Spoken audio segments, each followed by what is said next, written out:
Miguel Ángel, ¿me escuchas? Perfecto. Ok, sí me escuchas, qué bueno. Te digo que vienes tú, hiciste ruta corta DC, San Luis Potosí. Exactamente, por la carretera Matehuala. Matehuala, bajando.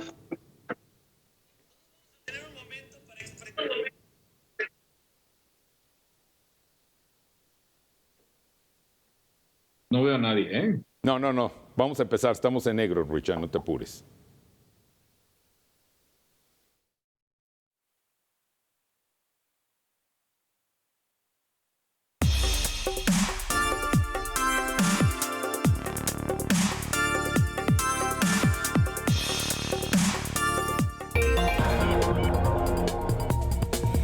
A fondo, con Eduardo Campos. ¿Qué tal? ¿Cómo están? Es un gusto saludarlos aquí en A Fondo. Hoy vamos a analizar con unos especialistas con un ojo muy avisor y sobre todo con una profundidad que pues lo amerita, reuniones de este carácter. ¿Qué fue lo que sucedió en el encuentro entre Joe Biden y Andrés Manuel López Obrador el día de hoy en Washington? Y bueno, sin más preámbulo, permítanme presentarles a Miguel Ángel Jiménez. Él es especialista en la relación México-Estados Unidos, con una mirada particular y un énfasis que usted lo escuchará profundo en la cuestión del Tratado de Libre Comercio, el TEMEC. Miguel Ángel, ¿cómo estás? Muy buenas tardes. Muy buenas tardes a todos, Grisha, Arlene, Lalo. Buenas tardes a tu auditorio. Arlene Ramírez, internacionalista y académica, periodista también. Muchas gracias por estar con nosotros, Arlene. Es un gusto. Bienvenida. Muchas gracias, al contrario, encantada. Y usted ya lo ha visto aquí en nuestras pantallas de Megacable, Guricha Reiter. Él es vocero del Partido Demócrata aquí en México. Bienvenido, Guricha, ¿cómo estás? Muy buena tarde.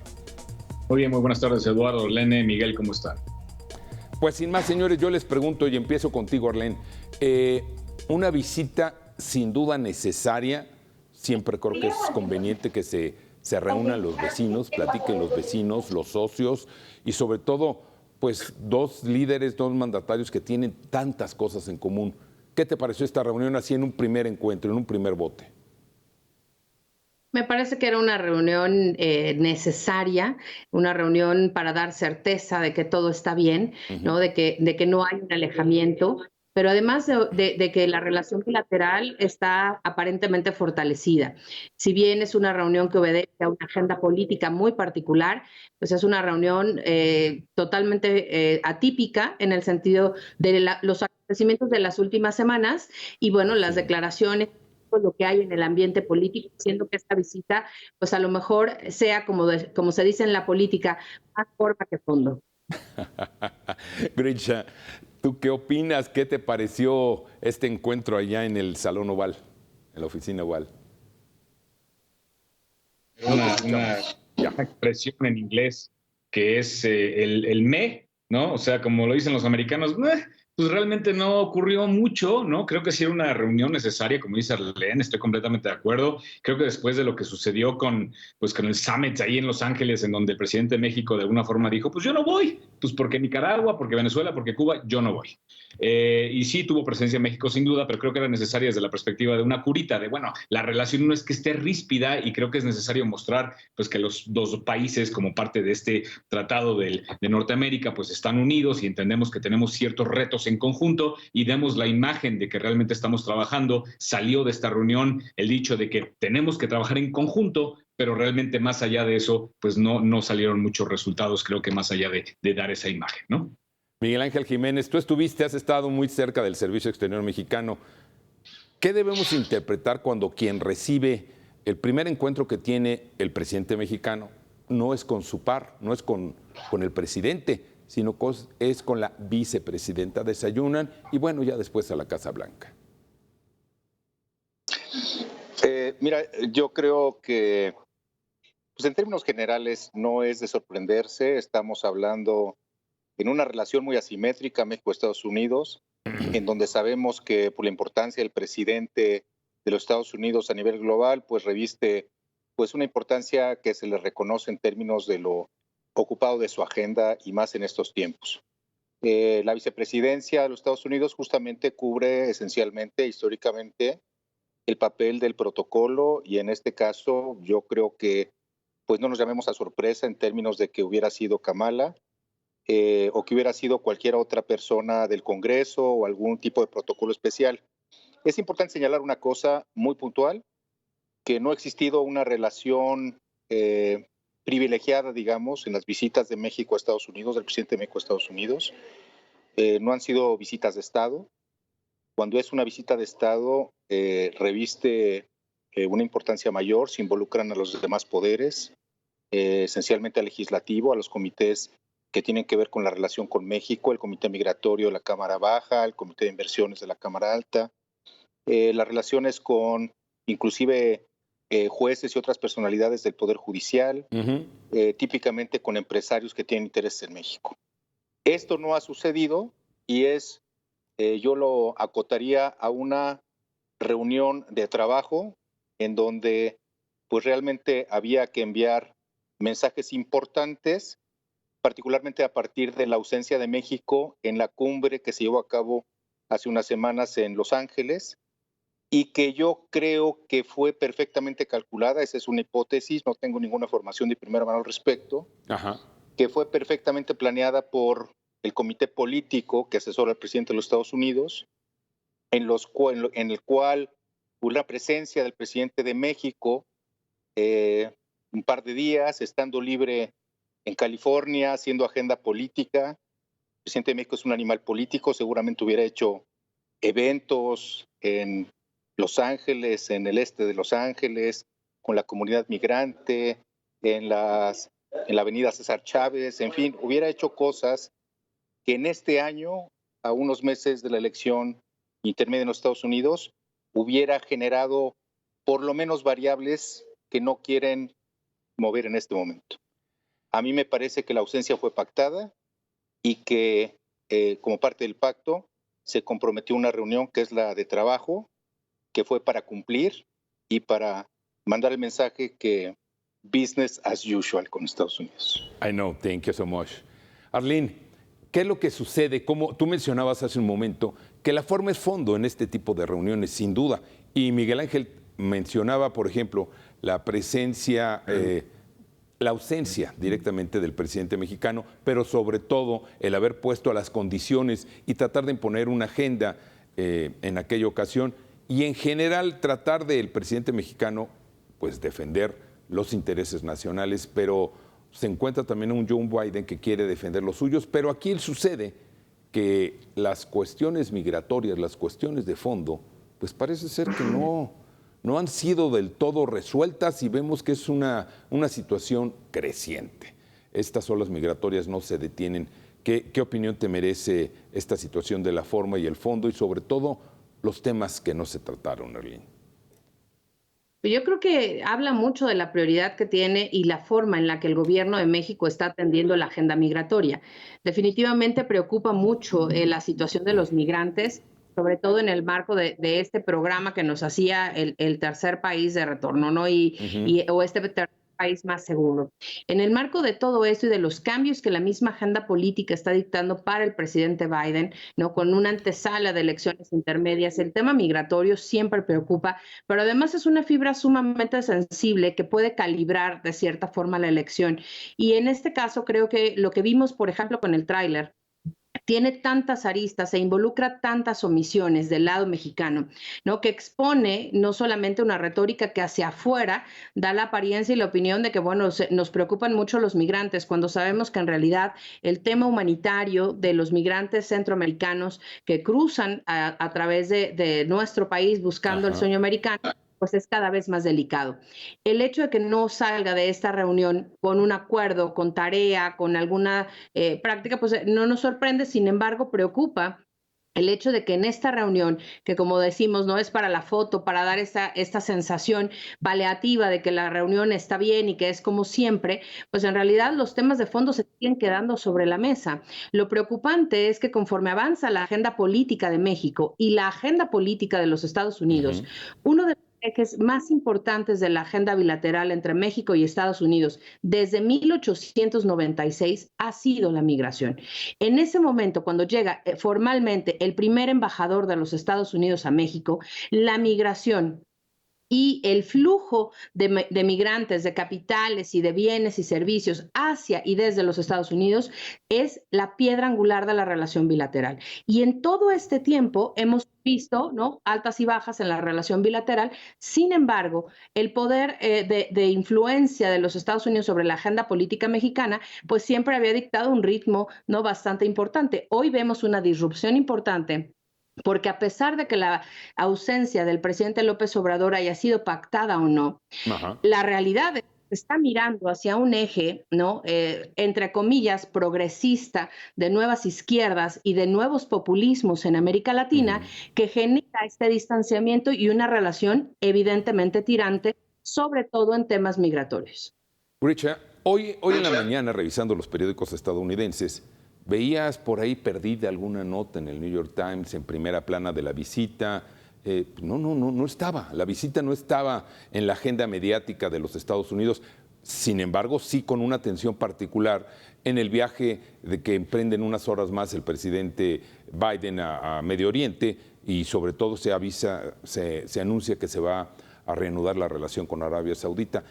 ¿Cómo entender? ¿A los estadounidenses les dio igual la reunión? No te escuchamos, Richard. Eduardo, ¿me escuchas? Bueno. Esto lo he dicho incluso en tu programa, lo he dicho en múltiples programas y lo diré de aquí hasta el día que tenga mi último respiro. Para el estadounidense, es más, para el gringo, no digamos estadounidense, para el gringo promedio, lo que pase o deje de pasar con México le es completamente irrelevante. No es una preocupación que tengan día a día. Sabemos que el legislativo, el Congreso americano, representa realmente los intereses de la población a la que representan, a diferencia de México. Y ahí realmente a la población no le importa. O sea, México entra en su mente, ya sea que tengan raíces en México familiares, por ese lado definitivamente, pero la mayoría de la población es ¿quién va a cortar mi pasto? ¿Por qué no ha venido Jesús a cortarlo? ¿Y a qué restaurante mexicano vamos a ir a comer? Pero fuera de ahí, al gringo promedio no le importa lo que deje de pasar con México, y claramente los medios informativos reflejan ese poco interés que hay hacia México. Entonces, es por eso que no ves realmente que realcen. Para nosotros como mexicanos, la relación con Estados Unidos es fundamental, es importantísima y define en gran medida lo que pasa con la economía e incluso con nuestra sociedad y nuestros paisanos. Pero para el gringo promedio, y perdón que lo diga así, realmente le es completamente irrelevante, y es algo que tenemos que eventualmente entender de este lado de la frontera. Sobre todo, Grisha, bien debes de conocer la situación de ayer que vivió la señora Jill Biden en San Antonio. ¿Cuál? Ayer estuvo la señora Jill Biden, la esposa del presidente de los Estados Unidos, en una reunión, en una visita de acercamiento con la gente de San Antonio después del trágico encuentro que se dio de estos 53 cuerpos. Y ayer tuvo la poca fortuna de decir que los latinos son singularmente parecidos a los breakfast tacos, a los tacos de desayuno. Grisha. Y lo comparó, creo que con los tacos, con las flores de Miami, en Florida, y creo que con otra cosa que realmente no tenía ninguna relación comparativa a seres humanos. Pero yo creo que no venía desde una perspectiva peyorativa, sino realmente hablando de la diversidad. Y creo que es muy justificado, y hasta cierto punto debemos apreciar la necesidad de decir que no todos los hispanos somos iguales. Es más, no todos los mexicanos en Estados somos iguales. El decir que un mexicano que viene a lo mejor de Guanajuato, de Puebla, es igual a uno del DF o del sur de México, esa diferencia las entendemos aquí. Porque quizás no lo expresó de la manera correcta, pero el que entiendan que hay una diferencia entre mexicanos como la hay entre americanos, entre gringos, pues sí denota una sensibilidad un poco más avanzada, a diferencia de un frontista que dice, no sé, me parece a mí. Miguel Ángel Jiménez, uno de los puntos sin duda que se esperaba que se tocaran en algún momento dentro de la agenda, y sobre todo el briefing que se les dio ayer a los periodistas que cubren las actividades de la Casa Blanca, uno de los temas era la cuestión comercial, el TEMEC. ¿Nos quedaron a deber o qué te pareció, Miguel Ángel? Hasta lo que conocemos. Mira, en términos generales, quisiera insistir un poquito con el carácter justamente del nivel diplomático de las visitas, de las reuniones de trabajo, de los encuentros de alto nivel.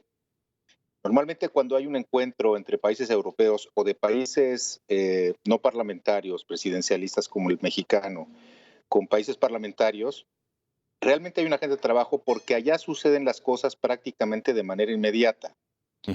Como todos sabemos, el primer ministro y su gobierno son parlamentarios y gobiernan a través de actas que se votan y se votan de un día para otro. Si llegaron a un acuerdo pensando México con Reino Unido, se somete la semana que entra una moción, se vota y de esa votación en una semana puede haber consecuencias.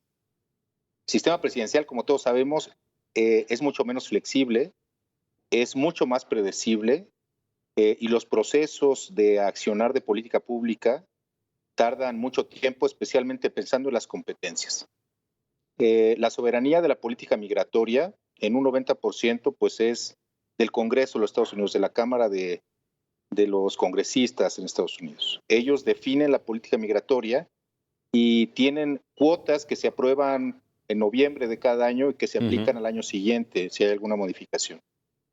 Pensar que en esta agenda de trabajo pudiera haber existido consecuencias inmediatas de algún acuerdo al que hubieran llegado, trabajado o alcanzado en esta visita realmente es no entender las rigideces del sistema presidencial y de la división de poderes.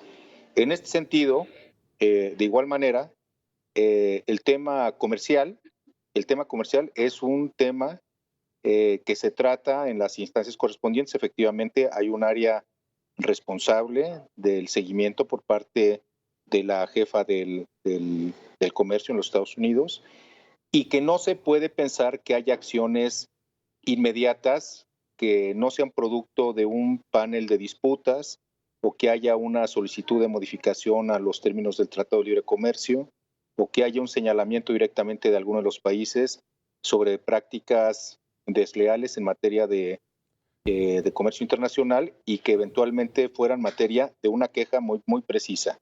Insisto, esta reunión, que sí fue una reunión de trabajo, en donde se dejó claro que el tema prioritario de la relación bilateral es el tema migratorio, fue para la foto y para la narrativa de la forma y no del fondo. No podemos esperar prácticamente ninguna consecuencia real de política pública en ninguno de los dos países como consecuencia de esta reunión de trabajo.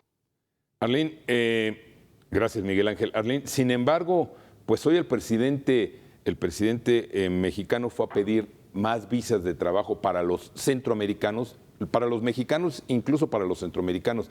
Y hay una respuesta aparentemente ya del presidente Biden, pero como dice Miguel Ángel Jiménez, tiene que pasar primeramente por el Congreso. Estos temas, sin duda, pues sabemos que se planchan, permítanme la frase, esta reunión se prepara con todos los participantes o con las personas responsables de cada una de las áreas que se van a tratar, y ya los presidentes llegan meramente a hacer el formalismo. ¿Qué información, qué sabes tú de estas famosas visas de trabajo temporales? Porque hoy el presidente mexicano además nos dio un avance de cómo fue el programa Paisano en 1942, ¿no? Claro. No, ciertamente es una iniciativa que viene mucho tiempo, de tiempo atrás. Hay que recordar que el presidente Biden, en su carácter de vicepresidente, articuló un proyecto bastante interesante que, si bien por temas de continuidad ya no se pudo concretar, es un proyecto que él ha venido trayendo desde hace mucho tiempo y que de alguna forma hoy llega a su agenda política como la necesidad no solamente de recuperar, ¿no?, esta imagen de Estados Unidos y la tierra de las oportunidades y de realmente reivindicar el proyecto del sueño americano, sino que además, siendo muy realistas, esto le llega perfecto a los Estados Unidos porque hoy hay un problema en la cadena de suministros, pero también hay un problema global de mano de obra, y también sabe perfectamente Estados Unidos que la migración no va a parar, que no importa que México lleve el programa Sembrando Vidas y el Jóvenes Construyendo el Futuro.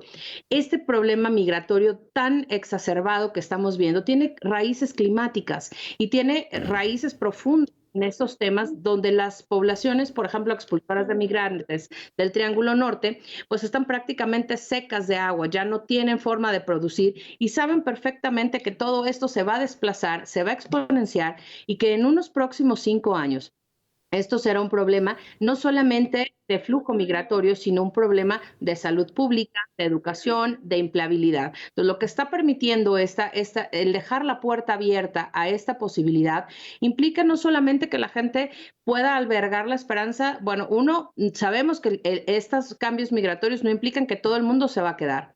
Número 2, implica también una corresponsabilidad hacia el gobierno de México, porque ahí está implícita una responsabilidad logística, operativa y de recursos que México tendrá que destinar para poder traer de regreso a todos los migrantes, no solo los centroamericanos, sino también los mexicanos que no tendrán acceso a esas visas. Entonces, algo en la retórica política, más que en el plano diplomático, tenemos que ser muy claros y entender que, bueno, esto obedece también a tiempos políticos y que no es coincidencia que, insisto, que en la antesala de unas elecciones intermedias, el presidente proponga algo y le digan, bueno, sí, puede ser, vamos a explorarlo, vamos a cabildearlo, vamos a procesarlo, cuando saben que hoy el voto latino y el voto hispano y estas fibras tan sensibles pueden ser determinantes, pero además que Joe Biden llegó a la presidencia con una promesa de una agenda migratoria progresista, de nuevos programas y de traer que nada este más no ha programa avanzado. que ya está creando desde hace tiempo, ¿no? Exactamente. Guricha, fue una reunión en la cual yo creo que si nos vamos si nos detenemos a revisar las frases tanto de un presidente como del otro, pues podemos sacar otro tipo de conclusiones. Que vayan y le digan a Joe Biden en su oficina que pues los mismos republicanos y demócratas van a poner el grito en el cielo con estos programas que tienen que ser más agresivos y todo. ¿Cómo les va a caer allá? ¿Cómo lo interpretas tú? Mira, es que realmente son dos tipos de presiones las que se están tratando de ejercer de parte del gobierno de México hacia Estados Unidos. Uno es, como bien lo menciona Arlene, el tema de las visas. Y claramente el gobierno demócrata de Biden está abierto a extender las visas y creo que es la solución. O sea, más visas para trabajadores temporales legales de México particularmente. Tiene que ser la prioridad porque somos un bloque comercial muy cercano. Tiene que ser la primera. La segunda es el que Estados Unidos de alguna manera forzarlo a resolver el problema billetazos de Centroamérica, pero la realidad es que no existe la capacidad instalada en las sociedades y gobiernos centroamericanos para detonar el crecimiento, porque parten de posiciones sumamente centralistas y de estructuras institucionales muy frágiles, hasta cierto punto como las tenemos también en México. Entonces, primero se necesita reacondicionar a las sociedades centroamericanas para que puedan ser sujetas de capacidad para la producción, de inversión privada para el desarrollo y que llegue a quien necesiten esos recursos. Es decir, si Estados Unidos se ve obligado de alguna manera a, insisto, y perdón el coloquialismo, pero de resolver el problema billetazos. Nosotros sabemos que los gobiernos latinoamericanos corruptos, darles dinero para que de alguna forma lo redistribuyan a donde tiene que llegar, pues no va a llegar, va a ser desperdiciado y malversado. Entonces, esa presión no necesariamente va a resolver el problema. Va a dejar a lo mejor bien a Biden hasta cierto punto por invertir o dar la impresión de invertir, pero sabemos muy bien qué va a pasar con esos fondos. A diferencia de eso, el programa de visado para trabajadores locales temporales y sus familias, ese sí podría traer buenos resultados y yo de alguna manera estoy de acuerdo con él en que lo apoye, pero lamentablemente, como es típico ya en Estados Unidos, cuando el control del Congreso o al menos el voto final sobre si un programa de estos se le da el visto bueno o no, está en manos de los republicanos y así como ha sido el caso desde Clinton y desde Obama, a fin de cuentas los republicanos van a decir de ninguna manera. Obviamente no. Más son tiempos de elecciones de medio término y pues obviamente lo van a atar de manos a hacer lo que pueda con decretos presidenciales que sabemos que no llegan muy lejos. Miguel Ángel, lo decías hace un momento, vienen ya las elecciones en noviembre de medio término de las que hacía referencia. Guricha, ¿el panorama va a quedar entonces nada más en la narrativa y la aplicación de los acuerdos, como tú mencionabas, será a largo plazo si es que se logra cristalizar alguno de ellos? Yo quisiera hacer un breve paréntesis antes de contestar tu pregunta, estimado Lalo, y tiene que ver con el tema esencialmente migratorio. Hoy la columna vertebral, la política de las relaciones internacionales, la más compleja, la más vigente, la prioridad número uno prácticamente del mundo OCDE y de todos la periferia que existe en torno a la OCDE, es el tema migratorio por infinidad de razones.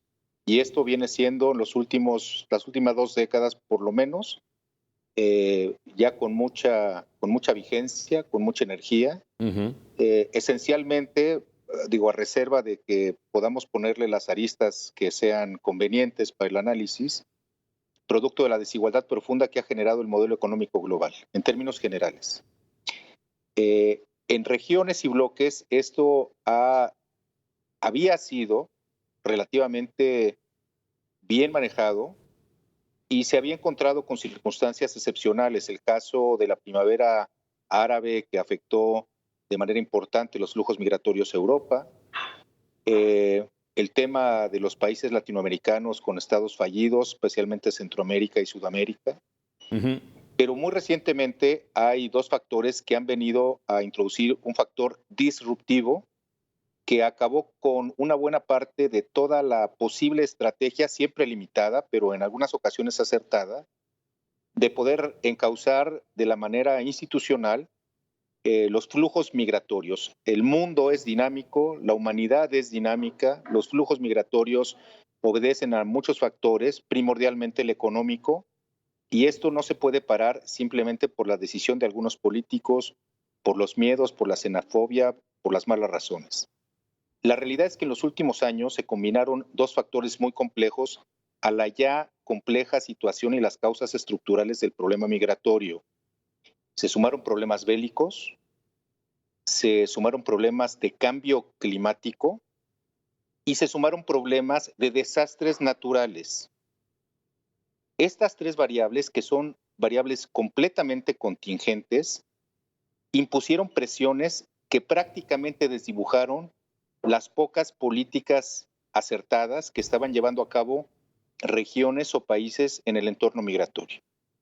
El caso de los haitianos, por ejemplo, pues lo vemos simplemente como los haitianos, pero hace 10 años tuvieron un terremoto que devastó el país. No se han podido recuperar, los dejaron a su suerte, vino el cambio climático y es un país que hoy día no es habitable. Así nos podemos ir con otros países, geografías y condiciones similares. Centroamérica es una región afectada profundamente por el cambio climático, particularmente en las zonas dedicadas a la agricultura tradicional y de temporal, que hoy ya no producen. Esto ha traído también desastres naturales que han devastado regiones completas y siempre, curiosamente, afectando a los más pobres. Muy bien. Ante esta situación y variables de esta naturaleza, la poca política acertada que en algún momento se tuvo durante los últimos años queda mucho a deber y nos vamos siempre en este momento hacia el tema de la narrativa de que algo va a suceder, de que algo vamos a hacer, de que por lo menos estamos de acuerdo en que este es un problema muy importante que tenemos que enfrentar juntos. Muy bien. Vamos a tener que hacer una pausa, pero antes de ello déjenme hacerles una pregunta y les pido una respuesta breve, si fuera posible, en una palabra. Empiezo contigo, Arlene. ¿La relación México-Estados Unidos está en su mejor momento? No. Grisha. No. Miguel Ángel. Yo creo que está en un muy buen momento, la verdad. Yo nunca había visto tantas reuniones y tanta interlocución entre ambos países como lo veo en los últimos meses. Regresamos después de una pausa y sobre esto vamos a dialogar.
Entonces, Miguel Ángel, la relación está en su mejor momento. Grisha, tú dices que no.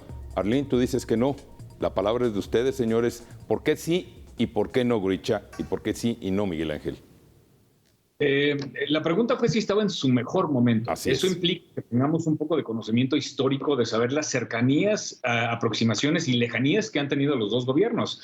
A mí me parece que en los tiempos de Camacho Solís y de Kissinger, por ejemplo, pues obviamente la relación era mucho, mucho más cercana a lo que tenemos hoy en día.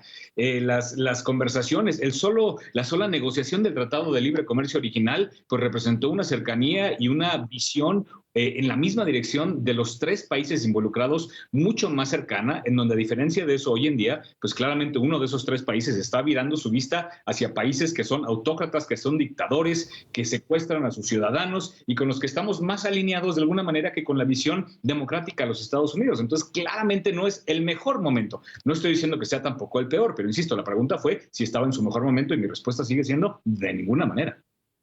Miguel Ángel, ahí te hablan.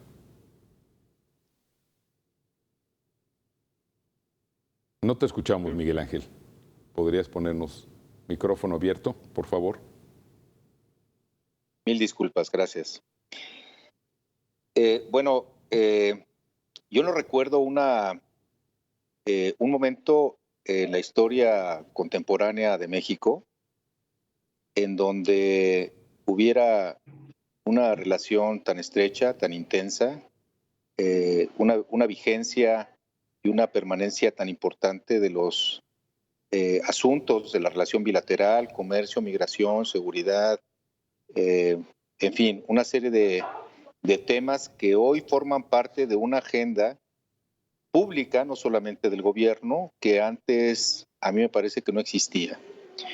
No recuerdo ningún embajador en México con tanto protagonismo, yo no recuerdo a nadie con esta capacidad de interlocución, de llevar asuntos de Estado o inclusive llevar asuntos de cabildeo de empresas de Estados Unidos en México con la fluidez y con la cercanía que tiene el actual embajador de Estados Unidos en México. Yo no lo ni recuerdo. Roberta Jacobson, ni John Gavin, ni Carlos Pascual, ¿ninguno de ellos? Ninguno de ellos llegaba sin anunciarse a ver al presidente de la República y terminando daba una conferencia de prensa. Yo no recuerdo a ninguno de ellos. Ninguno tenía además el reuniones, acceso, el gafete de acceso libre a Palacio Nacional. Sí, pues sí. No recuerdo a ninguno de ellos. Y este embajador tiene acceso libre cuando quiera, a la hora que quiera para llegar a Palacio Nacional. Eso no lo recuerdo yo de ningún representante de Estados Unidos. Ahora, que esta relación, producto de estos intercambios, sea más fructífera o menos fructífera, bueno, eso está por verse. En términos generales, yo creo que tuvimos un momento muy delicado en la relación bilateral, cuando estaban en campaña tanto Trump como el presidente López Obrador, que estaban en campaña, y los dos amenazaron con toda energía y con toda enjundia de regresar e imponer un proteccionismo comercial en ambas naciones. Yo creo que hubo momentos muy cercanos a que eso sucediera y finalmente eso no sucedió y por el contrario yo creo que se intensificaron las negociaciones, se tocaron temas muy relevantes que produjeron un acuerdo comercial mucho más profundo que el que existía con anterioridad y que eso habla de un paso adelante en la integración ya no solamente económica, sino ya más hacia lo político e inclusive de los mercados laborales México, Estados Unidos y Canadá. Arlene, te veo con ganas de opinar también, por favor. Claro, bueno, primero déjame decirte y que tu auditorio sepa también, no es cierto que México no haya tenido visitas de Estado. En 63 años ha habido 9 visitas de Estado. Entre ellas está, por ejemplo, la del expresidente Vicente Fox. También está, por ejemplo, con sus botas de charol, no se nos olvidan. López Mateos, Díaz Ordaz, Luis Echeverría, José López Portillo, Miguel de la Madrid, Carlos Salinas de Gortari, Ernesto Zedillo, Vicente Fox y Felipe Calderón. Los únicos 2 presidentes en los últimos años que no han tenido visitas de Estado han sido Enrique Peña Nieto y Andrés Manuel López Obrador. Y en ese sentido, tampoco es cierto que no haya habido acuerdos inmediatos, porque con Vicente Fox en el año 2010 se sostuvo una visita de Estado y al mes inmediato se hizo, por supuesto, el anuncio de programas importantes de manera conjunta y se generó un mecanismo de cooperación bilateral que estaba vigente hasta que llegó el presidente Andrés Manuel López Obrador. Algo muy importante es detonar esta reflexión. ¿Por qué? Porque no es verdad que no se haya dado ese tratamiento. Al contrario, veníamos de una gran relación bilateral hasta el punto en el que los asuntos de seguridad nacional y la declaratoria de terrorismo transnacional, que hoy sigue vigente por el tema del crimen organizado y exponenciado por las condiciones de seguridad, han mermado profundamente la relación bilateral. También hay que decir con toda certeza que esto que el embajador Ken Salazar, que ya ha sido bastante criticado en los Estados Unidos, en los periódicos más importantes de Estados Unidos y del mundo, por no representar su agenda. Él está, un embajador, ¿no? Si conocemos los estatutos de la Convención de Viena, sabemos que un embajador está para servir los intereses de su nación, la nación que le designa, no del presidente donde está sirviendo. Y en este caso, ese derecho de picaporte no es único. Roberta Jacobson, por ejemplo, tenía una gran interlocución con Palacio Nacional, también tenía la puerta abierta, pero siempre respetando institucionalmente, ¿no? su agenda nacional, que es su primer interés. Esto que hace el embajador Ken Salazar puede ser una gran interlocución para ciertos intereses, pero verdaderamente no para la agenda bilateral y tampoco para la agenda de su presidente, quien lo puso ahí y de quien tiene absolutamente toda la confianza, o la tenía al menos hasta hace un tiempo. Y creo que finalmente tenemos que apuntar que esta relación, ¿no? Todavía tiene mucho que dar, sobre todo porque los micro, pequeños y medianos empresarios seguimos esperando que el TEMEC, que no negoció Andrés Manuel López Obrador ni la gente de su gabinete, lo negoció Ildefonso Guajardo, y hay que darle todo el reconocimiento a ese gran equipo que tuvo de cabildeo, porque la versión original del TEMEC que tenemos hoy tiene ligeras modificaciones, pero en realidad es gran mérito del equipo de Ildefonso Guajardo. Richard. León, estoy completamente de acuerdo contigo. Realmente, recordemos un par de cosas, ¿no? Bien o mal, como sea que interpretemos el estado actual del TEMEC, a fin de cuentas fue forzado sobre México la renegociación por parte del expresidente Trump bajo la amenaza de subir aranceles. O sea, es algo que todos entendíamos que no era necesario renegociar todo el tratado ni amenazar a nadie. Pudimos haber movido un par de perillas, mejorar un par de temas, que si el tema de los productos digitales, que si el Internet, hubiera terminado igual de bueno, quizás más ajustado hacia la realidad actual. Pero no fue lo que sucedió. Lo que sucedió fue que en ese momento el presidente Trump nos obligó a renegociar eso, al igual que nos obligó a mandar la Guardia Nacional recién creada a la frontera sur para mover la frontera de Estados Unidos hacia el sur de México, y nosotros pues claramente doblamos las manitas y lo hicimos. Sin embargo, insisto, no fue el gran rediseño, no fue la gran innovación. Es un tratado que ya existía, funcionaba bien, se le movieron un par de variables y es lo que tenemos hoy en día. Y el operador de esas variables fue que sucede, sin duda, ¿no? Cuando entra aquí. Miguel Ángel Jiménez. Ya lo dijiste, esa iba a ser mi réplica. El jefe negociador que cerró el TEMEC pues fue Jesús Seade y fue este gobierno, y en este gobierno estuvo o no la ratificación del TEMEC y finalmente se hizo, y es lo que vivimos hoy. Miguel Ángel, pero no fue solo firma de este gobierno, el TEMEC, no fue solo firma. No, de ninguna manera. Y hay un tema muy, muy importante, crítico, en la relación bilateral, y tiene que ver con prácticamente la cláusula que detonó la firma y por lo que se había detenido los últimos meses, y tiene que ver con la cláusula democrática de los sindicatos en México y la reforma laboral, que no se había aprobado y no se firmó el Tratado de Libre Comercio, sino que hasta que se aprobó, condicionado a que eso sucediera por parte de Estados Unidos, para la aprobación del Tratado Comercial.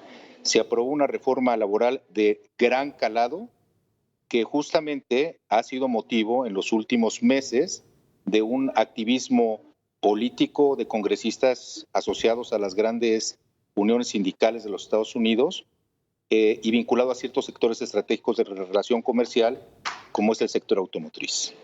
Miguel Ángel Jiménez, me llama la atención tus comentarios que se contraponen de alguna manera con los de nosotros, otros dos panelistas, de Gritche y Darlene.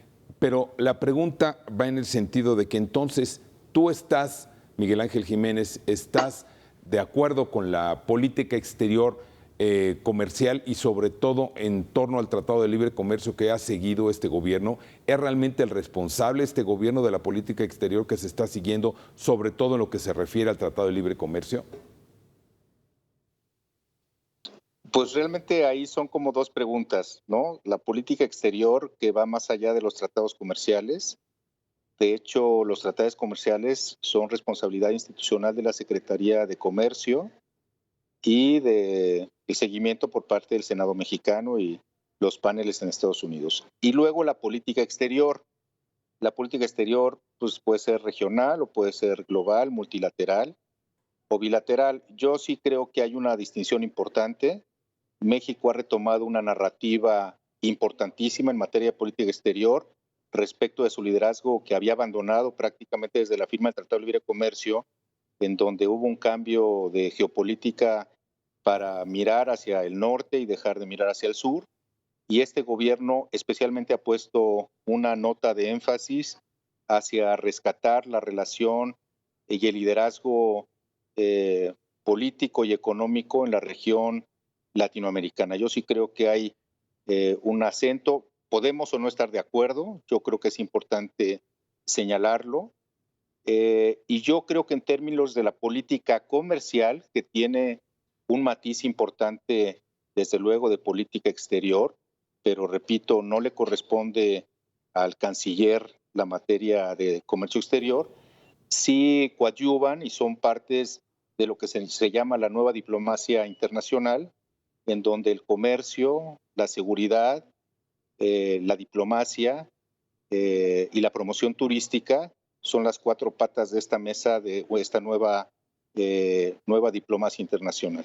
Efectivamente, yo creo que hay una concurrencia que yo creo que pues está orientada de manera importante a tener una presencia más importante en América Latina y en países en donde México no tenía participación, ni en foros multilaterales en donde México típicamente participaba, y que eso puede o no debilitar la cohesión de la región norteamericana, que había sido la prioridad institucional durante prácticamente 3 sexenios. Vamos a hacer una pausa, pero antes de ella quiero hacerles otra pregunta y les pido también muy rápida respuesta. Arlene, empiezo contigo otra vez, Arlene. La situación de Estados Unidos con las elecciones intermedias de noviembre y las elecciones que se vienen el próximo año y sobre todo las del 24 en México, de manera particular, vienen a dar espacio para que realmente se avance en todo este tipo de acuerdos, Arlene. ¿Es un buen momento para reuniones de este tipo? Sí, por supuesto, es un buen momento, hay que aprovecharlo y hay que concretar. Grisha, ¿es un buen momento? Totalmente es el mejor momento porque las cosas pueden cambiar radicalmente en las elecciones de medio término, a forma que los republicanos tengan mucho más control de esto y el gobierno de Biden quede como lo que llamamos un sitting duck government. Thank you so much, sir. Miguel Ángel Jiménez. Pues sí, efectivamente, puede ser un buen momento, sin embargo, hay muchas variables, la variable económica de la guerra, la inflación, que nos permiten tener total certidumbre de que hay una incertidumbre absoluta en lo que va a pasar en la próxima elección de los Estados Unidos. Vamos a una pausa, regresamos.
Está saliendo en este momento un comunicado del gobierno mexicano. Voy a leer un primer párrafo. México y Estados Unidos afirman su amplia y profunda cooperación, así como su compromiso de construir un futuro más próspero y seguro para los pueblos de América Latina y de América del Norte, al enfrentar desafíos globales y regionales sin precedente que requieren, además de los esfuerzos conjuntos de ambas naciones. Defendamos la democracia, el crecimiento inclusivo, la transparencia, el Estado de Derecho y los derechos humanos como valores fundamentales que sustenten nuestra seguridad y prosperidad compartida. Este documento lo están sacando de manera conjunta el gobierno de México y los Estados Unidos. Es mucho más amplio de lo que les estoy leyendo, pero Grisha, quiero preguntarte lo siguiente. ¿Será acaso que ya se está tendiendo una buena relación entre estos presidentes a pesar de los, pues digamos, de los desacuerdos o de las desatenciones, por llamarlas de alguna manera, por no decir que descortesías, de parte del presidente mexicano al estadounidense? Mira, primero te respondo con la misma respuesta que di cuando inicialmente estaban preocupados que Biden se hubiera ofendido porque el Estado mexicano, el representante del Estado mexicano no había reconocido su éxito en las elecciones entre los primeros países, siendo el socio comercial más importante de los Estados Unidos. Segundo más. La realidad es que a Biden y al gobierno americano no le importa lo que haga, cómo reaccione, qué cosas diga realmente el gobierno mexicano. No es relevante. La relación con Europa, la relación o lo que está pasando con China, con Arabia Saudita, esas están en los top 5 o 6. Lo que diga el rey o el presidente de cualquier país de esos o el gobernante tiene relevancia. Lo que diga o deje de decir cualquier gobernador de cualquier país latinoamericano, perdón decirlo de esta manera tan burda y directa, es irrelevante. Leí el comunicado de la Casa Blanca, veo lo que estás diciendo y usan palabras muy bonitas. Amplio y profundo compromiso, todos entendemos la importancia. La realidad es que no hay nada de profundidad ni ningún trato. Dice el qué, pero no dice el cómo. Y el cómo, ahí siempre el diablo en esos detalles. Ni el cuándo tampoco, ni el tampoco el cuándo. Miguel Ángel, ¿tú crees que va esto en buen camino, esta relación? Pues yo creo que, como dice Grisha, yo creo que es business as usual, siempre ha sido así. No veo que se modifique ni para bien ni para mal. Y México mantiene una característica de su política exterior que es desafortunada. México, por el tamaño de la economía, país 12, 13 más o menos en el mundo, tendría que jugar más o menos en esa liga de relaciones internacionales. Y México juega prácticamente en todos los foros multilaterales como si fuera un país 50, como tamaño de economía, tamaño de población, tamaño de los principales indicadores de la actividad económica global, de las relaciones internacionales, de los tratados de comercio internacional, de su presencia de litorales y flotas en el mundo, sus destinos turísticos, etcétera, etcétera, etcétera.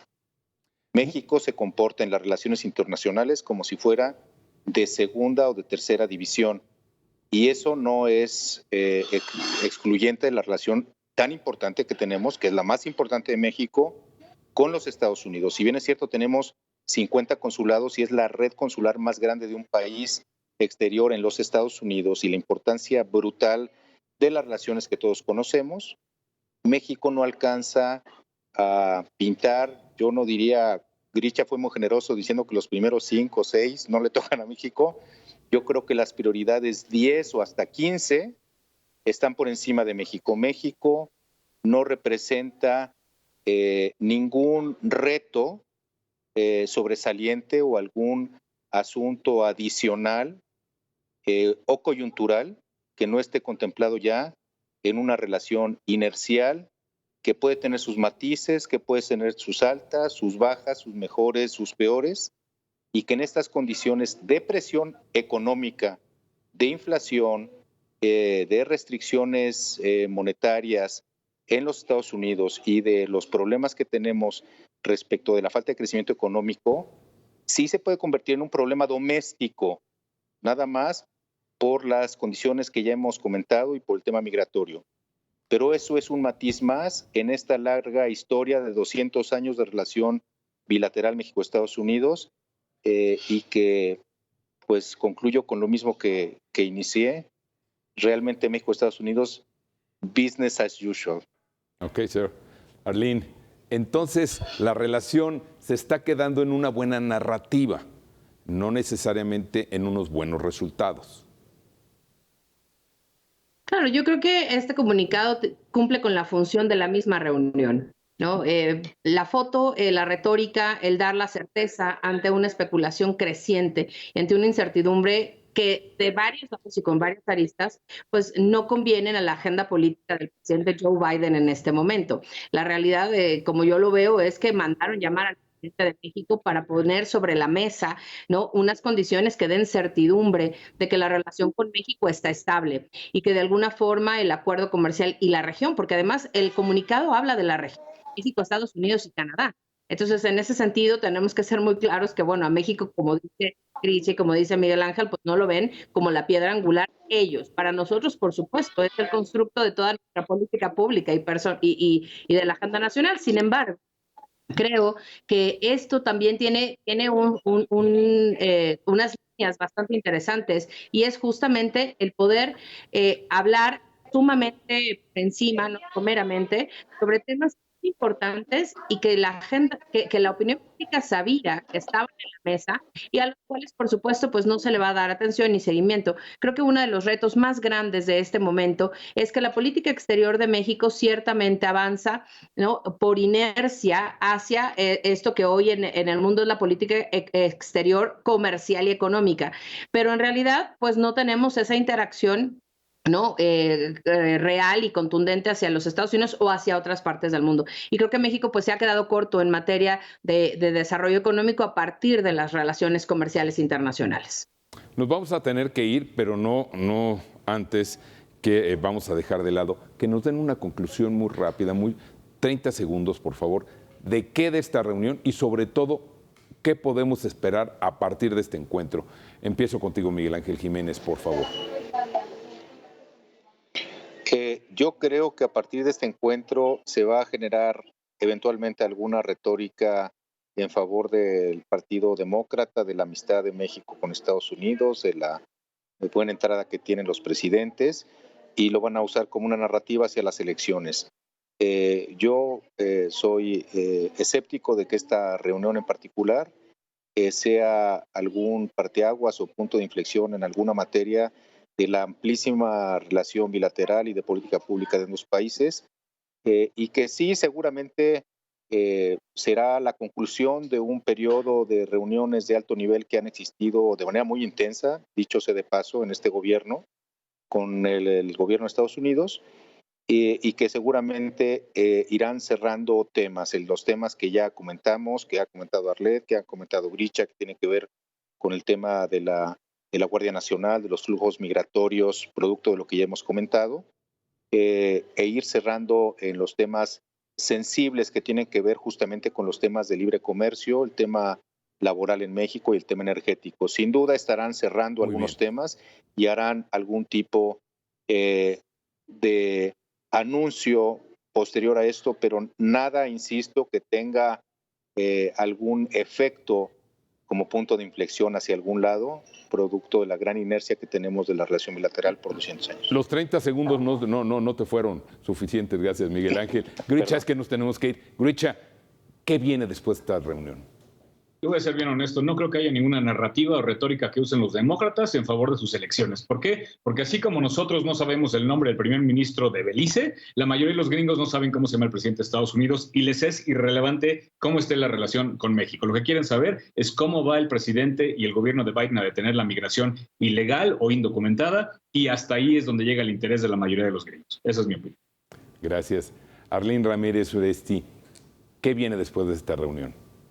Coincido totalmente con Grisha. Creo que a partir de esto no habrá nada de seguimiento, no habrá política pública, no habrá acciones y más bien todo se queda en la foto y en el poder generar de alguna forma estabilidad y certeza que evidentemente no existe y que también pues tampoco es relevante para la agenda global. Pues muchas gracias. Arlene Ramírez Uresti, muchas gracias, internacionalista. Miguel Ángel Jiménez, especialista en el Tratado de Libre Comercio. Grisha Rader, vocero del Partido Demócrata, muchas gracias por su presencia, por compartir con todo el auditorio de Mega Noticias. Y bueno, no se vaya porque a continuación viene Joely Ramírez con la información del momento. Joely, muy buena tarde. ¿Qué tal? Es un gusto saludarte a ti y al auditorio. Pues vamos a ir con la información más reciente en Topilejo. Hay por lo menos 14 personas detenidas. El jefe de la policía de la Ciudad de México se trasladó hasta este punto, una balacera, casi la salida hacia Cuernavaca. Todavía es la Ciudad de México, pero eso nos llama la atención y por supuesto nos indica la importancia de estos hechos. Vamos a ver cuál es el reporte más actualizado hasta el momento. Pues muchas gracias, Yoli, y en un momento estamos contigo. Gracias. Muchísimas gracias. Vamos a hacer una muy breve pausa. Volvemos.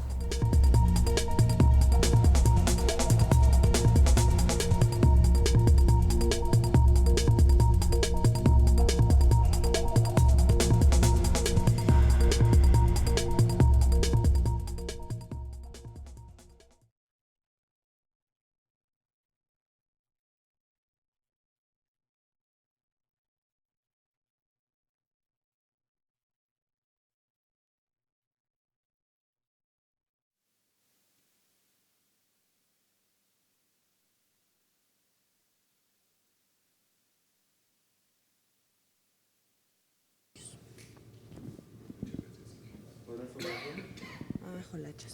1, 2, 3, 4, 5, 6, 7, 8, 9, 10. 1, 2, 3, 4, 5, 6, 7, 8, 9, 10. Yo te escucho, ¿tú?